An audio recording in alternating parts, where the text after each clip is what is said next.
अरे आपकी अच्छा आइए छोड़िए इलेक्टोरल बॉन्ड, आइए बैठिए। आपको इलेक्टोरल बॉन्ड पर जो विवाद है उसके बारे में कोई जानकारी है?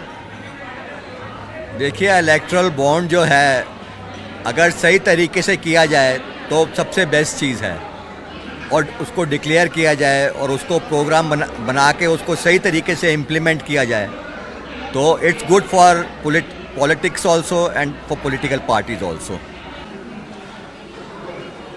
सही तरीके का मतलब क्या? आपकी जानकारी सार्वजनिक होनी चाहिए? हाँ बिल्कुल, it should be amongst the public में होनी चाहिए जानकारी हर चीज़ की, और पब्लिक को मालूम होना चाहिए किस तरीके से है और किस काम के लिए इस्तेमाल हो रहा है।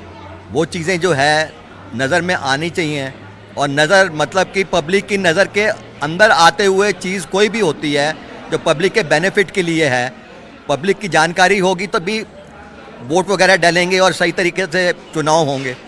तो इसलिए कोई भी पार्टी आए पावर में, पर मेन चीज़ ये है कि जो इलेक्टोरल बॉन्ड हैं ये कई लोग बोलते हैं ठीक है, कई लोग बोलते हैं नहीं है, but it should be declared. तो कर तो दिया डिक्लेयर, बता दिया, बिल्कुल डिक्लेयर कर दिया, ये अच्छा किया, गवर्नमेंट ने अच्छा किया कि डिक्लेयर किया, उसको डिक्लेयर करके और उसको अनाउंस कर दिया, वो अच्छा किया। चलिए ठीक है, अब मैं जरा दूसरी जगह ट्राई मारता हूँ। तो इलेक्टोरल बॉन्ड पे क्या सोचती है आम जनता और कितना पता है? मैंने आपको बताया, आपको इलेक्टोरल बॉन्ड के बारे में कुछ पता है? ज़्यादा तो नहीं पता, लेकिन बस इतना पता है कि हाई कोर्ट का आदेश है कि इलेक्टोरल बॉन्ड के जरिए किसको कितना पैसा गया है उसका नाम पब्लिक में उजागर होना चाहिए कि पैसा कहाँ आ रहा है, किस पार्टी को कितना फंडिंग कर रहा है, और लीगली दे रहा है कि इलीगली दे रहा है, कि किस बिहाफ पे दे रहा है, कि उनको कोई पर्टिकुलर कुछ पर्सनल बेनिफिट मिले कि उसके बिहाफ पे जा रहा है या किसी सेल कंपनी का जा रहा है। तो ये सारी चीज़ें पब्लिक के सामने आएँ और ताकि पब्लिक अपना डिसीजन ले सके आगे। तो आपको क्या लगता है इस जानकारी के आने से किसी का फायदा किसी का नुकसान?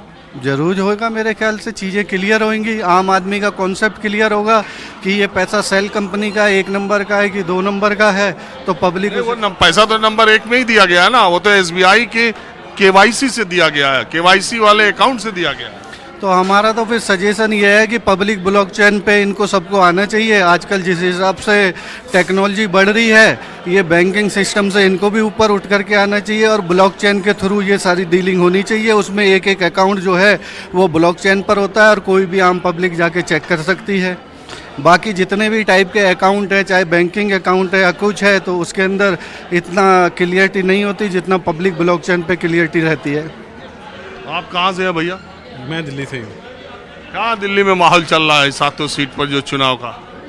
दिल्ली में तो जी बस बीजेपी की लहर चल रही है। बीजेपी ने सब कैंडिडेट बदल दिए। मनोज तो वो तो नहीं, मनोज तिवारी तो हैं, मनोज तिवारी को छोड़ के। हाँ, तो अब भाई नए चेहरे भी आने चाहिए, सबको मौका मिलना चाहिए। तो ये आप मुझे बताइए, भारतीय जनता पार्टी ने खैर 2019 में तो सारी सीटों पर इतना वोट पाया था कि आम आदमी पार्टी कांग्रेस को मिला के भी नहीं मिले थे, लेकिन 14 में स्थिति अलग थी।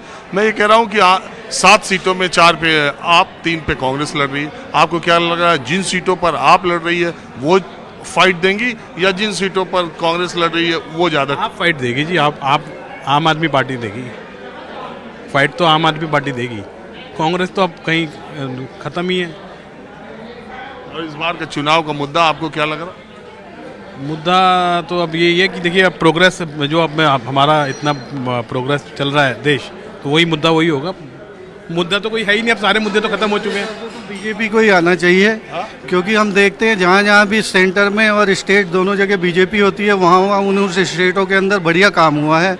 और जिस हिसाब से इस वक्त आम आदमी पार्टी पे एलिगेशन लग रहे हैं, तो हमें तो नहीं लगता कि आम आदमी पार्टी को दोबारा जो है वो हम लोग पसंद करेंगे। हमारे हिसाब से तो बीजेपी ही बेटर है।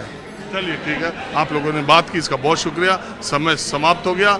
माहौल क्या हमें बस आज इतना ही। अगले एपिसोड में किसी दूसरे मुद्दे पर किसी दूसरी जगह से हम फिर हाजिर होंगे। कैमरामैन अजय कुमार के साथ राजीव रंजन, न्यूज़ 24 दिल्ली।